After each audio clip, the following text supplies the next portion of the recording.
Hello, my name is Natalia Erico, and you're listening to my podcast. If you're new, then let me explain a little bit of my podcast.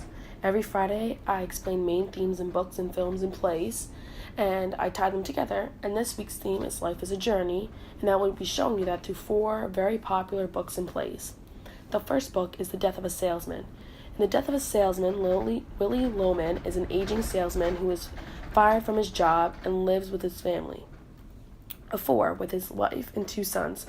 His 2 sons are very popular and were treated like royalty in high school because they were great athletes.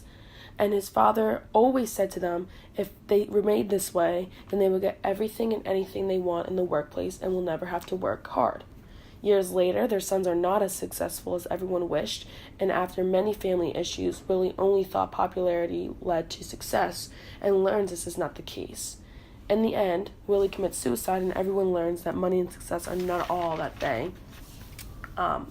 makes a man. Now, a few of you listeners have tweeted in some questions. Our first question is from CatLover1234, and they asked, why do you think Willie was so obsessed with dying a salesman's death? And honestly, I think that's a great question. I think he was obsessed with dying a salesman's death because that meant you were popular and successful in life. And I think that Willie thought if he was popular and successful, then everyone would like him and everything would become so easy for him in life. And we realize that that's not the case. Another question is, what do you think Willie really wanted? And all I really think Willie wanted was a strong family bond and love and respect from his neighbors and his family. I think you can see that many times in the film, especially when you see him talking to his neighbor about how he says how popular his kid is and how the neighbor's son isn't as popular as his. And now in the end of the story, you realize that success and power isn't all it's made out to be. And Willie and his family learn this the hard way. And you can see that because when they show Willie's death, he is very lonely. No one really is there for him when he died. Only his family and his neighbor. And you can tell that he did not die the way he wanted to, and that's because he was so focused on being popular and successful and not being a friendly and nice guy that everyone would show up for if they passed away.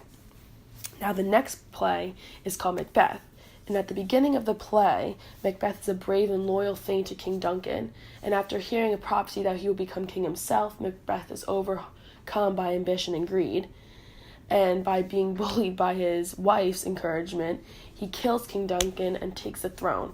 Afterwards, Macbeth's guilt, fear, and paranoia lead him to commit even more murders to secure his power. His confidence in the prophecies eventually leads him to his downfall, and he is overthrown and killed by those who he has wronged. Now, a question that we got asked by Shakespeare fan 2000 asks, why do you think he was so consumed by everyone behind him? And honestly, I think he just really wanted to be liked and wanted to be in control and power, because back then when you had control and power, it came with riches and people who liked you, and no one really questioned you if you had power and control. The next question is that, do I think Lady Macbeth cared about him or his well-being? And honestly, I think that the answer is no. I think, to be honest, she only wanted the money and the fame just like he did, and she had no concern about what was going on. And as you can tell if you've ever read or watched the play, she then commits suicide because she is overtaken by the guilt of doing all the murders and wrongs. Another question is, do you think that he could have answered? Do you think he could have ignored her? And I don't think he could have, because she had so much control and power over him that I don't think he understood what he was doing when she asked him to do it. I think women had just as much power as men back then, because without women, then men wouldn't get what they want. And I think Macbeth knew that by just listening to what he could do. Our next novel is Go Ask Alice, which is about a young teenager living in the 60s. She writes a very detailed diary about her issues with boys, drugs, and bullies. You see her relapse, get herself back together, and then go through all those bad patterns all over again. You see her really struggle, and what the real struggles were that happened back then, and you see her trying to find her path back to herself. One viewer sent in this question: why do you think she never had someone close enough to talk to? And honestly, I really don't think she felt that she could trust anyone, because back then you never talked about that stuff. You and your family always kind of swept it under the rug, because if you and your family did discuss problems with other people, they looked at you as being a social outcast, and the society around you didn't like that, and they didn't accept that. Another question is, do you think her journey could have been changed if she decided to talk to somebody? And yes, I honestly think she would have had an easier time letting go of drugs if she opened up about what she was going through and what she was feeling back then, because if she did, then maybe she would have had an easier time and more support with her life and problems.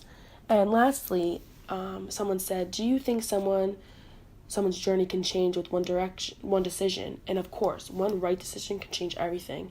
And if anyone listening has any problems with substance abuse, please call the hotline 1-800-662-HELP. That is 4357. Just talking to someone can make all the difference. And now my last story is The Alchemist, which is about a young boy, Santiago, that goes after this treasure that he finds in his dreams. He follows omens that can lead him to treasure throughout the whole novel, and you see him focusing on the destination and not what really is going on around him while he's traveling, until he finally ends up at the same place he started and realizes he's become full circle, and that his treasure was really the woman he fell in love with on his journey, named Fatima. A question that was sent in about this novel is a quote from the book, and the quote is, "I promise I would make my own decisions," said by Santiago. What do you think Paulo Coelho meant by this quote? And I think he was just saying that he is now in control of his own experiences, and that he will decide what he will do, and not to listen to some rocks that he was given to. Another question is, what do you think was the biggest part of Santiago's journey? And definitely, I think it was Fatima and the true love that you see between the two.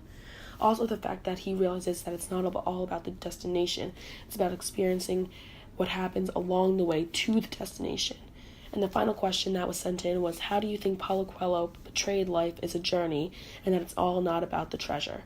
And I think he shows us the most when Santiago is back at the church where it all started, and he's realizing that he needs to go back to Fatima, and that he's done with this treasure because it was really her all along, that Fatima was really his treasure. In the end, we talked about 4 great novels and plays, all having common theme that life is a journey. A quote that really speaks to me about life as a journey is this quote that was said by someone an unknown. The only worthwhile literature is that willingly makes you think about your own life. And I think that whether the main character in any of these plays or novels got the chance to realize it or not, but the readers did, that the journey is pretty much your whole life. You can take your whole life, but if you think about what's going to happen at the end, then you'll miss out on everything that's happening right now. And I think we notice that we need to stop, and we really need to look around and appreciate what's going on around us, whether it's good or bad, because it's happening for a reason. And we each have our own journey, and we just have to figure out what direction we want to go in. Is it left or is it right? So I just want to say thank you to everybody listening to my podcast tonight, and I just want to thank everyone that continues to listen. And please come back next Friday for 4 new novels and another common theme. And I can't wait to show you all the appreciation, and I can't wait to read the more questions you have for me. All right, see you then. Bye.